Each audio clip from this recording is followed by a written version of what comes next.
ನೀವೇನಾದರೂ ಆಗಾಗ ಮೋಸಂಬಿ ಅಥವಾ ಕಿತ್ತಳೆ ಹಣ್ಣಿನ ಜ್ಯೂಸ್ ಕುಡಿತಾ ಇದ್ರೆ ಅದನ್ನು ಮ್ಯಾನ್ಯುಲಿ ಮಾಡೋಕ್ಕೆ ಕಷ್ಟ ಅನಿಸಿದರೆ ಇವತ್ತೇ ನಾನು ನಿಮಗೆ ತುಂಬ ಯೂಸ್ಫುಲ್ ಆಗುವಂಥ ಒಂದು ಜ್ಯೂಸರ್ ರಿವ್ಯೂ ಶೇರ್ ಮಾಡ್ತಾ ಇದ್ದೀನಿ. ಈ ಜ್ಯೂಸರ್ ನಿಮ್ಮ ಕೆಲಸ ಬಹಳ ಸುಲಭ ಮಾಡುತ್ತೆ. ಹಾಗೆ ಇದರಲ್ಲಿ ಜ್ಯೂಸ್ ಮಾಡಬೇಕಾದ್ರೆ ಹಣ್ಣಿನ ಬೀಜ ತೆಗೆಯೋ ಅವಶ್ಯಕತೆ ಕೂಡ ಇಲ್ಲ. ನಮಸ್ಕಾರ, ಶ್ರಾವಣಿ ಅಡುಗೆ ಮನೆಗೆ ಸ್ವಾಗತ. ನಾನು ರಶ್ಮಿ. ಇವತ್ತೇ ನಾವು Agaro Regency electric citrus juicer details ಮತ್ತು ಡೆಮೋ ನೋಡೋಣ. ಈ Agaro Regency electric citrus juicer 350 ವ್ಯಾಟ್ನ ಸ್ಟೇನ್ಲೆಸ್ ಸ್ಟೀಲ್ ಜ್ಯೂಸರ್ ಇದೆ. ಇದರಲ್ಲಿನ ಮೋಟರ್ 100% ಕಾಪರ್ ಮೋಟರ್ ಇದೆ. ಇದ್ರ ಜೊತೆಗೆ ನಮಗೆ 2 ಕೋನ್ಸ್ ಮತ್ತು 2 ಫಿಲ್ಟರ್ಸ್ ಕೊಟ್ಟಿದ್ದಾರೆ. ಅವುಗಳ ಬಗ್ಗೆ ಮುಂದೆ ಡೀಟೇಲ್ ಆಗಿ ನೋಡೋಣ. ಇದು ಬಹಳ ಕಾಂಪ್ಯಾಕ್ಟ್ ಜೊತೆಗೆ ಸ್ಟಡಿ ಇದೆ. ಮೇಲಿನ ಸೈಡ್ ಈ ರೀತಿ ರಬ್ಬರ್ ಗ್ರಿಪ್ ಇರುವ ಅಲ್ಯೂಮಿನಿಯಂ ಹ್ಯಾಂಡಲ್ ಕೊಟ್ಟಿದ್ದಾರೆ. ಇವಾಗ ಇದರ ಜೊತೆ ಸಿಗುವಂಥ ಈ 2 ಕೋನ್ಸ್ ನೋಡೋಣ. ಈ ರೀತಿ ಒಂದು ಸಣ್ಣ ಮತ್ತು ಒಂದು ಸ್ವಲ್ಪ ದೊಡ್ಡ ಸೈಜಿನ 2 ಕೋನ್ ಕೊಟ್ಟಿದ್ದಾರೆ. ಇವುಗಳಿಂದ ನಾವು ಬೇರೆ ಬೇರೆ ಸೈಜ್ ಅಂದರೆ ದೊಡ್ಡ ಅಥವಾ ಸಣ್ಣ ಆಕಾರದ ಹಣ್ಣಿನ ಜ್ಯೂಸ್ ತೆಗಿಬಹುದು. ಸಣ್ಣ ಆಕಾರದ ಹಣ್ಣು ಇದ್ದರೆ ಸಣ್ಣ ಕೋನ್ ಯೂಸ್ ಮಾಡಿರಿ. ದೊಡ್ಡ ಆಕಾರದ ಹಣ್ಣು ಇದ್ದರೆ ದೊಡ್ಡ ಕೋನ್ನ ನೋಡ್ರಿ ಸಣ್ಣ ಕೋನ್ ಮೇಲೆ ಈ ರೀತಿ ಇಟ್ಟು ಯೂಸ್ ಮಾಡಬೇಕು. ನೀವು ನೋಡ್ತಾ ಇರ್ಬೋದು ನೋಡ್ರಿ, ಸಣ್ಣ ಕೋನ್ ಈ ರೀತಿ ಇಟ್ಟ ನಂತರ ಇದ್ರ ಮೇಲೇ ದೊಡ್ಡ ಕೋನ್ ಈ ರೀತಿ ಫಿಕ್ಸ್ ಮಾಡಬೇಕು. ಸೊ ಇದರಿಂದ ನಾವು ಎಲ್ಲ ಆಕಾರದ ಮೋಸಂಬಿ ಅಥವಾ ಕಿತ್ತಳೆ ಹಣ್ಣಿನ ಜ್ಯೂಸ್ ತೆಗಿಬಹುದು. ಇವಾಗ ಇದರಲ್ಲಿನ ಫಿಲ್ಟರ್ಸ್ ನೋಡೋಣ. ಇದ್ರ ಜೊತೆಗೆ ನಮಗೆ ಈ ಥರದ 2 ಫಿಲ್ಟರ್ಸ್ ಸಿಗ್ತವೆ. ಮೊದಲಿಗೆ ಈ ಸ್ಟೀಲ್ ಫಿಲ್ಟರ್ ನೋಡೋಣ. ಇದು ಪೂರ್ತಿಯಾಗಿ ಸ್ಟೇನ್ಲೆಸ್ ಸ್ಟೀಲ್ನಿಂದ ಮಾಡಿರೋದು. ನಡುವಿನ ಈ ಭಾಗ ನೋಡ್ರಿ ಈ ಥರ ಫಿಕ್ಸ್ ಮಾಡಬೇಕು. ಕ್ಲೀನ್ ಮಾಡಬೇಕಾದ್ರೆ ಈ ರೀತಿ ಈಸಿಯಾಗಿ ತೆಗೆದು ಕ್ಲೀನ್ ಮಾಡಬಹುದು. ಎರಡನೇ ಫಿಲ್ಟರ್ ಇದೆ ಈ ಅಡ್ಜಸ್ಟೇಬಲ್ ಪಲ್ಪ್ ಫಿಲ್ಟರ್. ನಡುವಿನ ಈ ಜಾಳಿಗೆ ಆಕಾರ ನಾವು ಅಡ್ಜಸ್ಟ್ ಮಾಡಬಹುದು. ನಮಗೆ ಜ್ಯೂಸ್ನಲ್ಲಿ ಬಹಳ ಪಲ್ಪ್ ಬೇಕು ಅಂದರೆ ಜಾಳಿಗೆ ಆಕಾರ ನೋಡ್ರಿ ಈ ರೀತಿ ಒಂದು ಸ್ವಲ್ಪ ದೊಡ್ಡ ಸೈಜ್ನಲ್ಲಿ ಇಡ್ರಿ. ಜ್ಯೂಸ್ ಜಾಸ್ತಿ ಬೇಕು, ಪಲ್ಪ್ ಒಂದು ಸ್ವಲ್ಪ ಕಡಿಮೆ ಇರಬೇಕು ಅಂದರೆ ಜಾಳಿಗೆ ಆಕಾರ ಒಂದು ಸ್ವಲ್ಪ ಸಣ್ಣ ಸೈಜ್ನಲ್ಲಿ ಇಡ್ರಿ. 2 ಕೋನ್ಸ್ನ ನೀವು ಸ್ಟೇನ್ಲೆಸ್ ಸ್ಟೀಲ್ ಅಥವಾ ಅಡ್ಜಸ್ಟೇಬಲ್ ಪಲ್ಪ್ ಫಿಲ್ಟರ್ ಜೊತೆ ಯೂಸ್ ಮಾಡಬಹುದು. ಈ ಥರದ 650 ml ಜ್ಯೂಸ್ ಟ್ಯಾಂಕ್ ಇದೆ. ಇದನ್ನು ನೋಡ್ರಿ ಈ ರೀತಿ ತೆಗಿಬಹುದು. ಕೆಳಗಿನ ಸೈಡ್ ಜ್ಯೂಸ್ ಸ್ವಲ್ಪನೂ ಹತ್ತಲ್ಲ, ಸೊ ಈ ಭಾಗ ಡ್ರೈ ಮತ್ತು ಕ್ಲೀನ್ ಆಗೇ ಇರಬೇಕು. ಜ್ಯೂಸ್ ಟ್ಯಾಂಕ್ನ ಒಂದು ಸೈಡ್ ಈ ರೀತಿ ಜ್ಯೂಸ್ ಸ್ಪೌಟ್ ಕೊಟ್ಟಿದ್ದಾರೆ. ಇದನ್ನು ಮೇಲೆ ಇಟ್ಟಾಗ ಜ್ಯೂಸ್ ಟ್ಯಾಂಕ್ನಲ್ಲೇ ಇರುತ್ತೆ. ಕೆಳಗೆ ಮಾಡಿದಾಗ ಜ್ಯೂಸ್ ಗ್ಲಾಸ್ನಲ್ಲಿ ಬೀಳ್ತಾ ಇರುತ್ತೆ. ಇದಕ್ಕೆ ಈ ಥರದ 6 ಆಂಪಿಯರ್ ಪ್ಲಗ್ನ ಪವರ್ ಕೇಬಲ್ ಇದೆ. ಜೊತೆಗೆ ಯೂಸರ್ ಮ್ಯಾನ್ಯುಯಲ್ ಕೊಟ್ಟಿದ್ದಾರೆ. ಇವಾಗ ಇದರಲ್ಲಿ ಕಿತ್ತಳೆ ಹಣ್ಣಿನ ಜ್ಯೂಸ್ ಮಾಡೋಣ. ಹಣ್ಣು ನೋಡ್ರಿ ಈ ರೀತಿ 2 ಭಾಗದಲ್ಲಿ ಕಟ್ ಮಾಡಿರಿ. ನಾನು ಇಲ್ಲಿ ಸಣ್ಣ ಕೋನ್ ಯೂಸ್ ಮಾಡ್ತಾ ಇದ್ದೀನಿ. ಸ್ಪೌಟ್ ಕೆಳಗೆ ಗ್ಲಾಸ್ ಅಥವಾ ಒಂದು ಪಾತ್ರೆ ಇಡ್ರಿ. ಕಟ್ ಮಾಡಿರೋ ಹಣ್ಣು ಕೋನ್ ಮೇಲೆ ಈ ರೀತಿ ಇಟ್ಟು ಪವರ್ ಬಟನ್ ಆನ್ ಮಾಡಿ ಹ್ಯಾಂಡಲ್ ಪ್ರೆಸ್ ಮಾಡಿರಿ.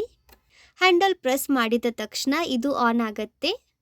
ಆದಷ್ಟು ಈ ರೀತಿ ಒಂದು ಸ್ವಲ್ಪ ಪ್ರೆಸ್ ಮಾಡಿನೇ ಹ್ಯಾಂಡಲ್ ಹಿಡೀರಿ, ಅಂದರೆ ಹಣ್ಣಿನಲ್ಲಿ ಇರೋ ಮ್ಯಾಕ್ಸಿಮಮ್ ಜ್ಯೂಸ್ ರಿಲೀಸ್ ಆಗುತ್ತೆ. ನೀವು ನೋಡ್ತಾ ಇರಬಹುದು ನೋಡ್ರಿ, ಇದರಲ್ಲಿನ ಪೂರ್ತಿ ಜ್ಯೂಸ್ ಬೇರೆ ಆಗಿದೆ. ನಾನು ಸ್ಪೌಟ್ನ ಮೇಲೇ ಇಟ್ಟಿದ್ದೀನಿ, ಅದರಿಂದ ಜ್ಯೂಸ್ ಟ್ಯಾಂಕ್ನಲ್ಲೇ ಸ್ಟೋರ್ ಆಗ್ತಾ ಇದೆ, ಗ್ಲಾಸ್ನಲ್ಲಿ ಬೀಳ್ತಾ ಇಲ್ಲ. ಬಹಳ ಕಡಿಮೆ ಟೈಮಲ್ಲಿ ಎಷ್ಟೊಂದು ಹಣ್ಣಿನ ಜ್ಯೂಸ್ ತಯಾರಿಸಬಹುದು. ಜ್ಯೂಸ್ ಸ್ವಲ್ಪನೂ ವೇಸ್ಟ್ ಆಗಲ್ಲ. ಇದರಲ್ಲಿ ಜ್ಯೂಸ್ ಮಾಡಬೇಕಾದ್ರೆ ಬೀಜ ತೆಗೆಯೋ ಅವಶ್ಯಕತೆ ಕೂಡ ಇಲ್ಲ, ಬೀಜ ತಾನಾಗಲೇ ಬೇರೆ ಆಗ್ತವೆ. ಸ್ಪೌಟ್ ಕೆಳಗೆ ಮಾಡಿ ಈ ರೀತಿ ಜ್ಯೂಸ್ ತೆಗಿಬಹುದು.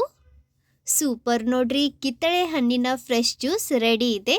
ಈ ರೀತಿ ನಾವು ನಮಗೆ ಬೇಕಾದಾಗ ಫ್ರೆಶ್ ಹಣ್ಣಿನ ಜ್ಯೂಸ್ ತಯಾರಿಸಬಹುದು.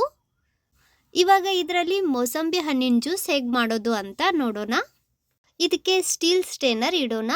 ಮೋಸಂಬಿ ಸೈಜ್ ದೊಡ್ಡದಾಗಿದೆ, ಅದಕ್ಕೆ ನಾನು ಇಲ್ಲಿ ದೊಡ್ಡ ಕೋನ್ ಯೂಸ್ ಮಾಡ್ತಾ ಇದ್ದೀನಿ. ಸಣ್ಣ ಕೋನ್ ಮೇಲೆ ಇದನ್ನು ಈ ರೀತಿ ಪ್ಲೇಸ್ ಮಾಡಿ ಇವಾಗ ನಾವು ಕಟ್ ಮಾಡಿರೋ ಹಣ್ಣು ಇದ್ರ ಮೇಲೆ ಈ ರೀತಿ ಇಟ್ಟು ಹ್ಯಾಂಡಲ್ ಪ್ರೆಸ್ ಮಾಡಿರಿ. ನಡುವೆ ಹ್ಯಾಂಡಲ್ ತೆಗೆದು ಇದನ್ನು ನೀವು ಚೆಕ್ ಸಹ ಮಾಡಬಹುದು.